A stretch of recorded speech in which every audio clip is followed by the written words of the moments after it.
Let us pay respect to Luang Po by making 3 bows.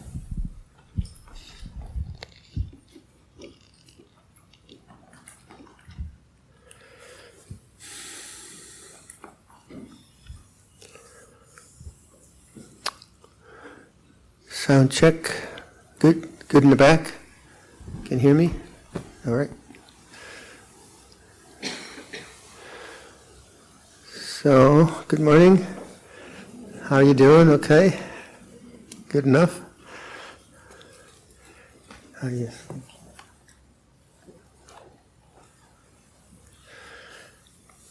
So,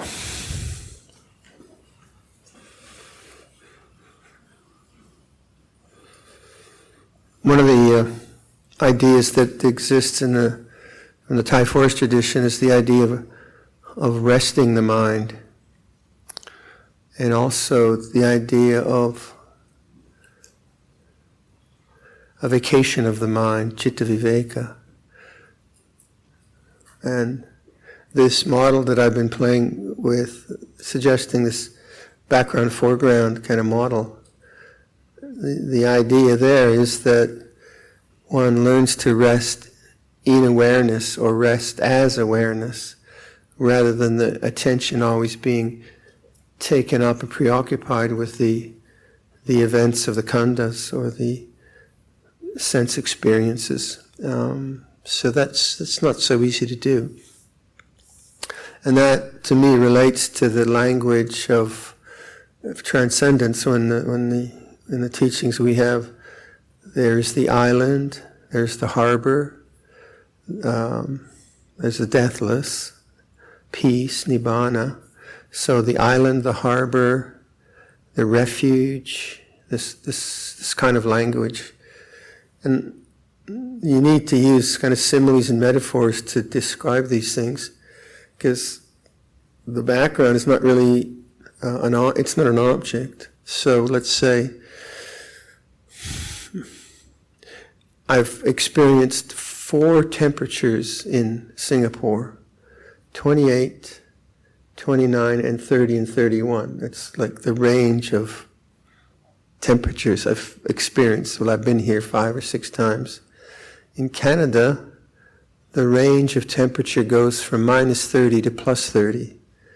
We have a range of 60 degrees over a year. Right now it's about minus 5. So it's cold and it's hot here.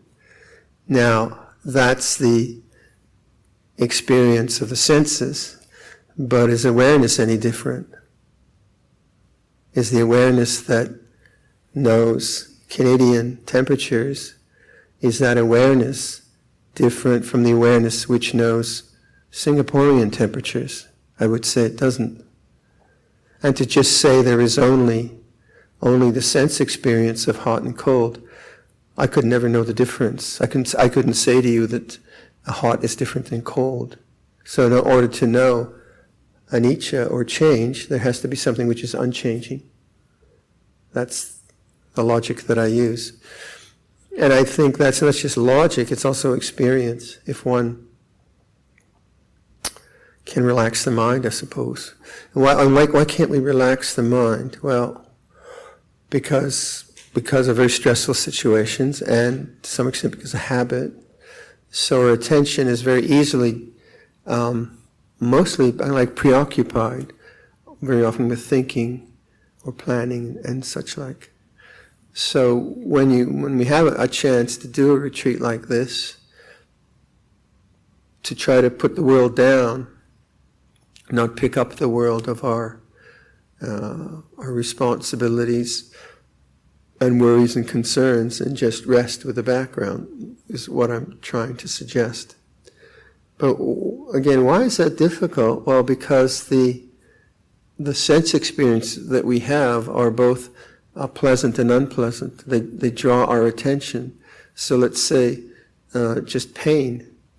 Pain draws our attention. Biologically, it's necessary. And yet all of us, I think, most of you have been meditating a while, I assume, because you're very quiet and diligent, which I really appreciate. Sadhu to all of you. But consider like a meditation where you've been meditating a while, you kind of know how it works, and then you feel some discomfort, and you decide with mindfulness that I won't move on the discomfort. I'll just notice discomfort as an object. And you bear with the discomfort, and the discomfort melts, and you're very peaceful. Or another time, you feel the discomfort, and you try to force yourself not to move. I'm not going to move. And you don't feel peace because you're striving. But that simple model of discomfort, not pain. Pain you need to move on or you hurt yourself. But just the ordinary discomforts. You're sitting there and something is itching, or you feel some discomfort in the hip, and you decide just to witness it as an object. Be the knowing. And then and what's happening there is the desire mind wants to scratch. The desire mind wants to move. I want to shift myself. But because you've been meditating a few years, well, the last time I shifted, I just got more and more restless. And I think we all know that. If the clock says there's 20 minutes left to sit, and you want to move, and it's not really painful, and you move, you'll probably be just dancing by the end of the 20 minutes. You'll just be shifting all the time. But then there's something in you says, well, no, I think I'll just witness the desire to move. I'll witness. I'll just see what does that feel like. I'll practice awareness of wanting, and then very often the wanting changes, and the mind settles down, the body settles down. So what have you done? You've foregone the pleasure of movement, the immediate desire to move. You've given that up for the long-term pleasure of peace. You get that? You understand what I'm saying? And I mean, that's just very, very basic to like being a good student. A good student gives up the pleasure of going to the pub with the lads, which I did. I wasn't a good student. But giving up the pleasure of like going to the disco, whatever students do, for the sake of doing the examination, for the sake of the long-term goal of getting a degree. We all do that, and that's just a mature way of operating. And that's very much, I think, the model that the Four Noble Truths are built upon. When we feel discontent and any kind of suffering, then we inherently want to be happy. And I would say that we are built for enlightenment. That's our nature. If we listen to how craving works, because we won't really be satisfied and fulfilled until the craving actually ceases in the heart. So when like let's say, expand that model or that idea to something like worry.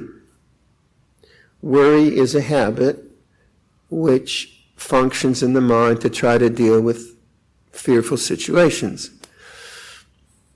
Planning is also something that deals with fearful situations. And I think we all know there's a huge difference between functional planning, strategic planning, and worry. And worry is, to me, an attachment to fear. So, for example, let's say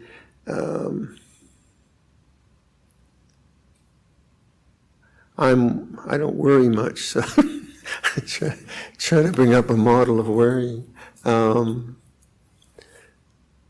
Let's say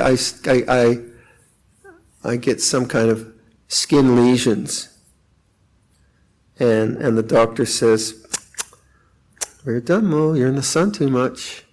You've got cancer. Oh, that's a pretty frightening diagnosis. That's quite scary. And then I do due diligence. I go to the doctor, and he says what and how I need to be treated. And I've done all of that. That's all I can do. But I'm afraid. I'm really afraid of, well, what's going to happen, and what about my family, and is it terminal, or what stage is it? And my mind begins to worry. And that's driven by fear, isn't it? And even though logically I've kind of done as all I could and gone to several specialists and I'm on a course of treatment, still the fear in my heart, if it hasn't been really addressed, keeps driving the thinking mind into worry. So what do I need to do? And what I need to do is look at how worry actually works. And what is worry doing? It's trying to get away from the fear. It's trying to find a solution in the future which will make me secure and feel secure. But future's unknown, don't know about this disease, so the fear cannot be cured through thought. There's no solution because it's unknown. And what am I doing when that happens? Well, when the fear arises, it is an unpleasant Vedana, unpleasant feeling. And I don't want the unpleasant. I don't want the fear. So my craving mind picks up thinking, and I start thinking to get away from the fear. And as much as I think, I haven't really addressed the problem of fear. I've addressed the problem of cancer, been to the doctor, done everything. I'm doing due diligence, but I haven't really addressed the problem of fear. So the problem of fear is that it's unpleasant, it's an object, and my attention gets hooked into it because I don't want it. I don't want the fear. I don't want the cancer, yeah. I do everything I can, but the fear is another element in that experience. So in this model of foregoing short-term pleasure for long-term release, for long-term peace, my suggestion is if you witness fear's fear as an object that arises, then the craving to get rid of it, you begin to see that, which is vibhava tanha. And you say to the fear, I love you, I've always loved you, I will always love you. Or in some way, you let that fear become conscious. And that is counterintuitive, because you want to get rid of the fear. But when you allow fear to be conscious in awareness, you're emphasizing awareness rather than trying to rectify or sort out the fear. And then the fear has a way of resolving itself. Things come up into consciousness, they stay for a while, and then they cease in the mind. So you've addressed the fear. And if you do that a lot, then the habits of fear, not the biological fears, there'll always be, but the mental habits of fear driven by ego thought, self-thought, they begin to fade away, and the mind experiences fearlessness. Not as some kind of macho or, some kind of courage that is constructed, but at the heart is free from fear. And why is it free from fear? Because you have foregone the short-term satisfaction of thinking to get away from the fear, and you bear witness to the uncomfortable nature of fear. Fear feels like this, and you're just with it, you stay with it, and it ceases because it's changing. It's not you, it's not who you are. But if you keep investing thoughts into the fear, you reignite the fear, you recreate the fear as a pattern in the mind. And this is one way of looking at the third noble truth, cessation. There is the ceasing of what we call anusaya, or latent tendencies that come up into the mind. And then you die. Or you don't. Or you live, or whatever. And you live your life. But now, you're more and more the witness. So even in the dying, the relationship to the body has kind of been altered to one, I am not the body. The body is a part of nature. My real home is awareness itself, the knowing. And that comes about by witnessing something unpleasant like fear. Also, there's the letting go of vibhava tanha, the craving to have a particular emotive experience or a particular type of mood. Even that, you say, well, it is what it is, and you bear witness to it. Now, that's hard. Undoubtedly, that's difficult, and it's not easy. But if you take that model, then that is the foreground. In the background is the knowing. There's a way of doing that, I find. And then the heart has peace, because anger has ceased. Fear has ceased. Greed, hatred, and delusion have ceased because you've allowed them to cease because you've not believed in them. You're not invested in them. Chronic pain, say, one of our monks has a lot of pain, all kinds of pain from Lyme's disease and broken ankle, and he's got multiple challenges and physically, and he has a lot of pain, and he has that capacity to know the pain as an object, and then to rest in the background. And I don't know if I could do that. He has so much pain. But when he goes into the foreground of the pain, then all the thinking and the struggle and the tension, and then he says, no, pain is an object. It's like this, and he can rest in the background. And I think that skill is one we're not usually quite often. We're not taught even in meditation, because very often we're doing our meditation. We have our object of meditation, which is good. It's fine. It's good to develop that. But sometimes there's this strong sense of always doing, getting, achieving, but awareness is not so much a doing. It's more like a remembering. Oh, it's like this. It's very, very simple. Very, very simple. So that's why I like to kind of sell this model of I'm a salesman, hopefully. I'm living with a salesman. He's a very good salesman. I'm just taking notes from him. But it does work. It really does. If you can bear witness to it.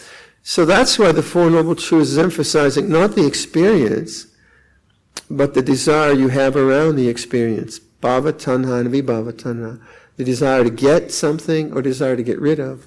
And if you can really plug into that, then you know where the problem is. So again, the fear is not the problem.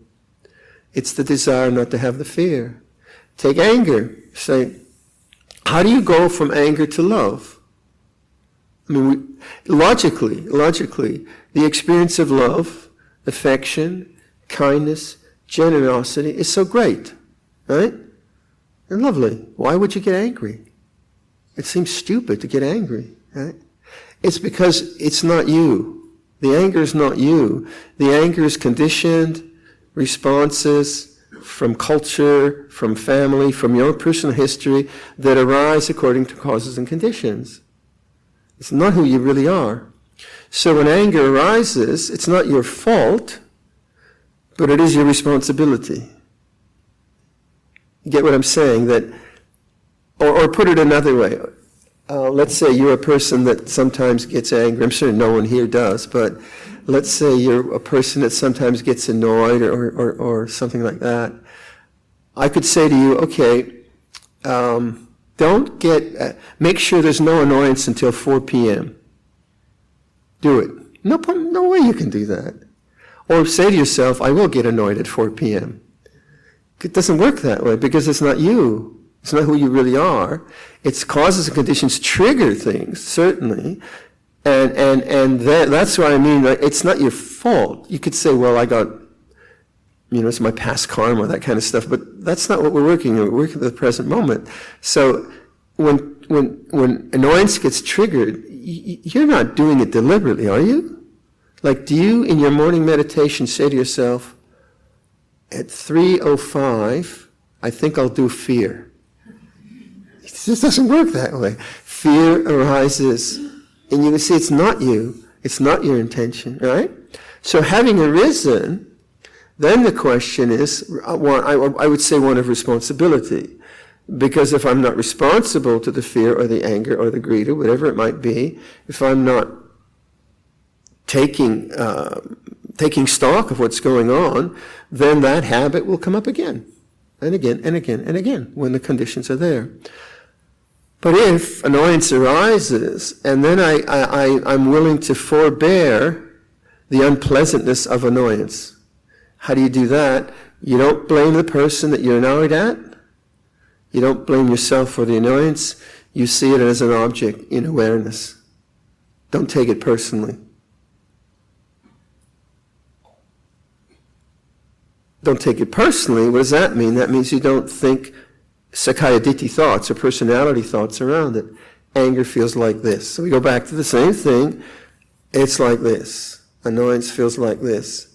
Then the habit of annoyance now has manifested according to vipaka kamma, but now you're the witness rather than the subject of it.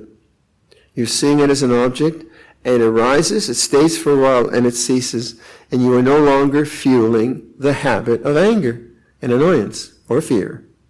And because you no longer you invest a sense of self into it, you no longer believe it as you, it dies away. So the mind moves from annoyance and anger to the cessation of anger. And that's how you move from anger to love, not through a substitution. If you try to suppress anger with love, it'll be hypocritical. If you just indulge in anger, that won't work either. We know that. That's why we're here. That's self-evident. So then, what does like witnessing anger mean? It means acceptance. And acceptance is a kind of kindness. Accepting the very anger in your own heart. So if something gets triggered in your life, I'm sure it won't, but if for some reason self-doubt gets triggered, or fear gets triggered, or anger, then are those situations bad, or are they an opportunity for purification? If you have enough mindfulness, they're an opportunity for purification. If you can just witness them and if it's an overwhelming situation and you're just reacting through them, then it's bad, because then you perpetuate it. It's not all or nothing. So this idea of resting in the background, I don't know if that works for you, but hopefully when you can rest in awareness and see objects, if you can do it in a neutral space, then in the more tense and stressful spaces of your life, those territories which are difficult, you do have some skill. You have some skills. Oh, no. Relax the mind into awareness. May I offer a story just before we meditate on harbors. So before my mother died, I asked her what might I do with her ashes, and she's from Latvia, Eastern Europe, and she said, "Well, take them to the Atlantic and float." Sprinkle them in the Atlantic, and maybe they will float to my home country, Latvia, which was an incredibly poignant moment for me when she said that. So she died, and a few months after the cremation, I went out to Nova Scotia, which is east coast of Canada, and we did some sea kayaking, and that coast is the North Atlantic. So the waters are pretty big, and there's no real land masses to block the water. So if the weather is if there's a storm like 100 miles out, the waves come in, and they can be big. So I went out with two other people, and with my mom's ashes, and we had a 5-day trip down the coast, and we were just camping on the rocks. And one of my friends his father had died, so he 2 years ago. So what he was going to put in the Atlantic to remember his dad was his dad's shaving brush. He didn't have the ashes, so he took his dad's shaving brush. And the person who was guiding us, who's an open ocean canoe guide. She had lost her dog, and so she had the dog's ashes. So there's me with my mom's ashes, her with her dog's ashes, and then Ken, who was a doctor, with his father's shaving brush. And so we set out, and on the second day we had really, really good weather, and then I was doing chanting and sprinkled mom's ashes. And then Adrian sprinkled her dog's ashes, and then Ken dropped the shaving brush with a rock down into the ocean. And I think we were all crying. It was a very, very emotional time. And then we went down the coast for And no, as we were doing this, there was a whole, what do you call it, a colony, or a herd, I suppose, of seals on the shore, on the rock. It was a cliff shore, and about 100 seals. And when the seals saw us, they all jumped in the water and came to look at us, especially the young ones. And seals are very beautiful because they look like puppies. And these guys would pop up and look at us and then come down again. And I think 3 of the seals followed us for 2 hours. It was great fun. And then on the shore, we noticed there was one seal that hadn't moved. And didn't move. And I realized that seal is dead. And I thought, well, there's my mom's ashes, birth and death. There's the young seals, and there's a seal that has died. Anyway, I'm getting to the point of this. Beside it being a good story, there is a point to it. So then we're heading down the coast, and we took another 3 days. And then Adrian had, she had a maritime radio. She was following the weather because it was very important. And then the waves started to get big. And we're in kayaks. And I was really enjoying it because you can just, surf down these big waves. She was really afraid because if this storm comes in, we're done. We're going to lose the monk. And so then we finally reached our final destination point, and it had this channel which went into a lovely harbor. It's a small town. And as I the waves are really big and carrying, and then it just kind of flew into the harbor, and then all of a sudden there's this incredible peace, just this silence and stillness of still water as opposed to rough water, and I remembered that description of enlightenment as the harbor. That's what it feels like. It's like a relaxed state. It's a letting go state. It's a peaceful state. And so that image became very, very strong in my own contemplations of what is relaxing? What is a harbor? What is a refuge? What is not something that's built up and conditioned and then falls apart when conditions fall apart? And so more like I say, it has to be awareness. Awareness is the only kind of stability that is there in the experience of sense experience. So I began to really ponder that sense of what is relaxed, resting, non-becoming, and that language became very important for me. So as the more you let go of wanting, the more relaxed the mind is. The more you let go of pushing things away, the more you come into the background. But there's a lot of work to do because the material that comes up is sometimes unpleasant. And that's the idea of purification. So again, for me, like just working through my fears and social anxieties has been hard work, not pleasant, but the result is lovely because it's not manufactured. And the freedom from fear is not something that's manufactured. It's just freedom from fear. And then the heart has a chance to respond with the Brahma Viharas.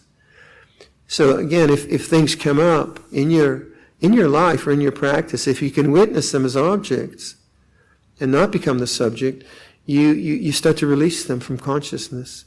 Consciousness is the escape hatch. They go away. Don't be afraid of them. If you're getting overwhelmed, then get out of there. If you can. Because you need to be mindful to do this.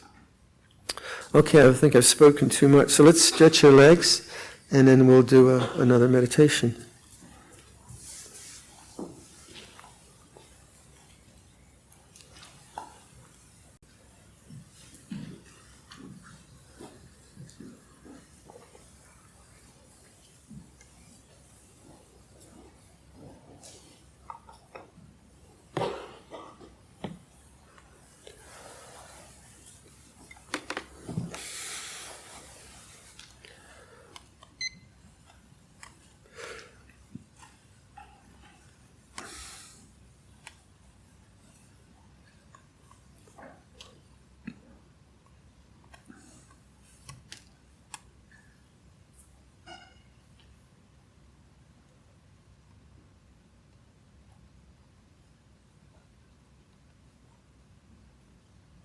We'll sit for 45 minutes again.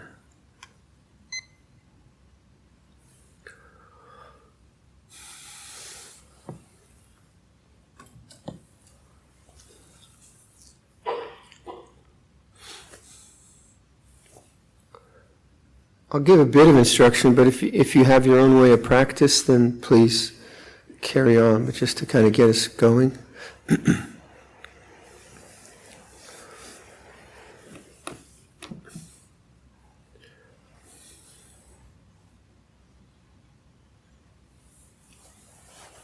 Taking up that model, listen to sound.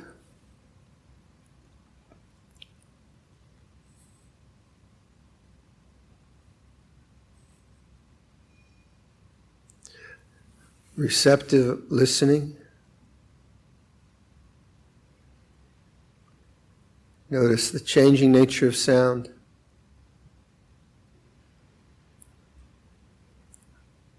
Awareness is unchanging.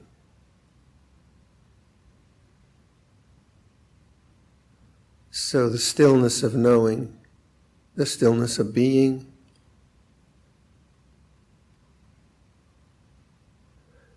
non-becoming, non-resistance, resting in awareness, resting as awareness.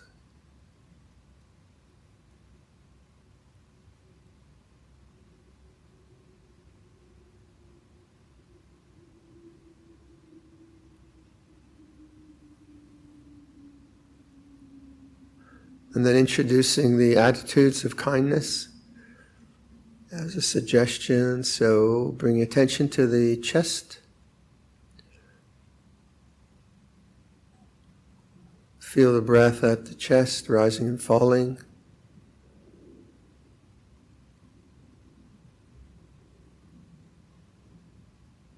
On the in-breath, may I be well, at the chest. Out-breath, may all beings be well. Feeling the breath at the chest.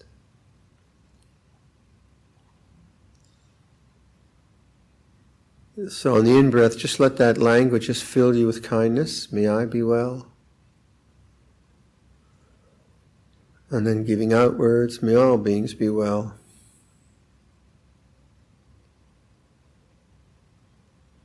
Simple language, simple suggestion.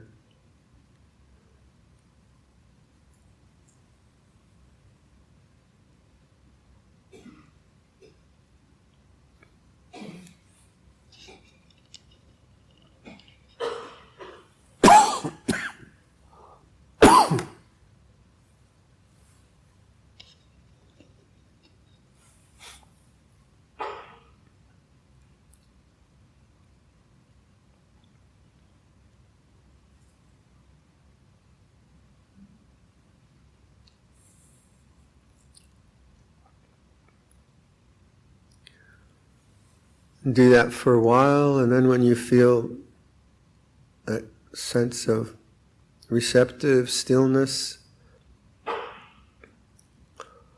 then you could practice shikantaza, or choiceless awareness if you want.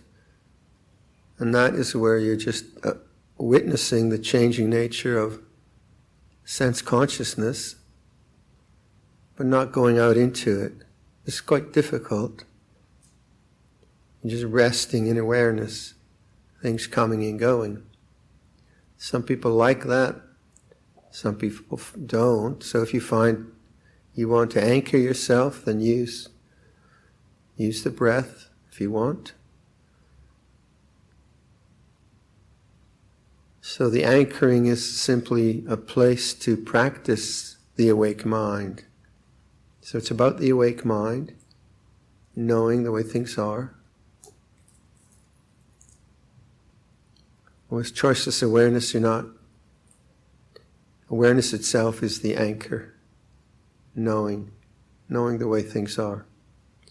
I know that's a bit vague, but play around with that, or pick up your own practice, whatever works for you.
The same reminders about dullness then. Push the hara forward, open the chest, straighten out the back of the neck, raise the head, establish a strong posture, open the eyes, and then watch the posture as the meditation. And when the head starts to drop, see if you can interrupt the thinking process by more body awareness.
So I'm going to disappear again, but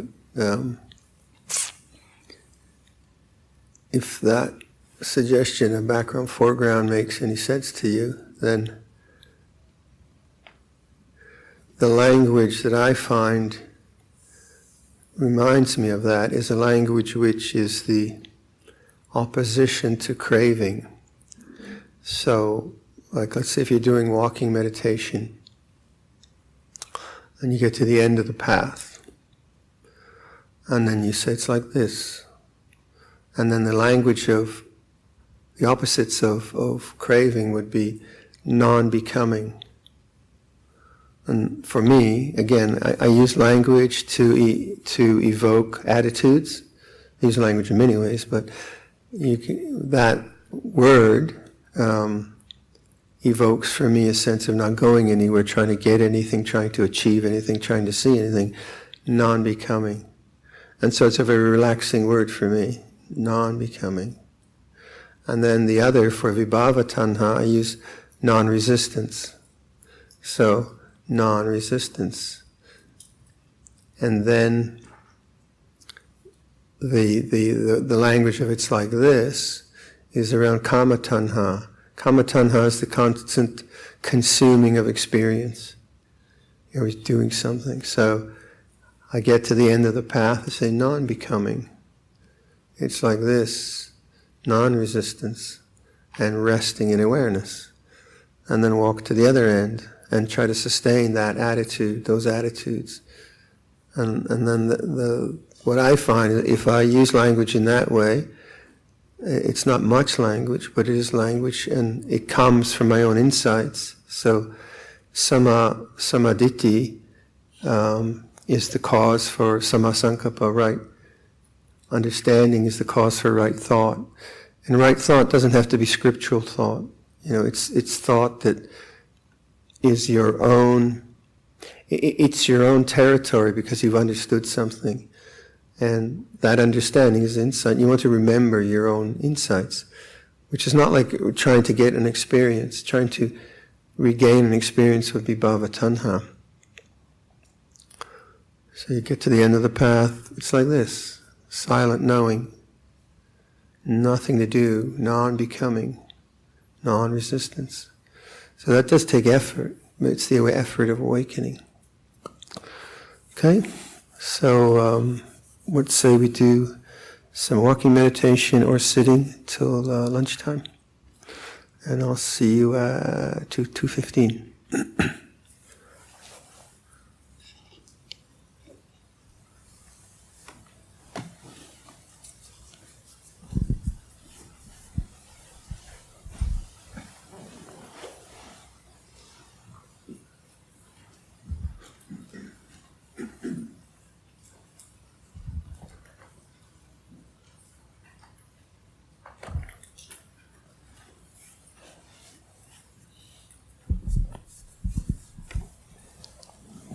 Let us pay respect to Ajahn by making 3 bows.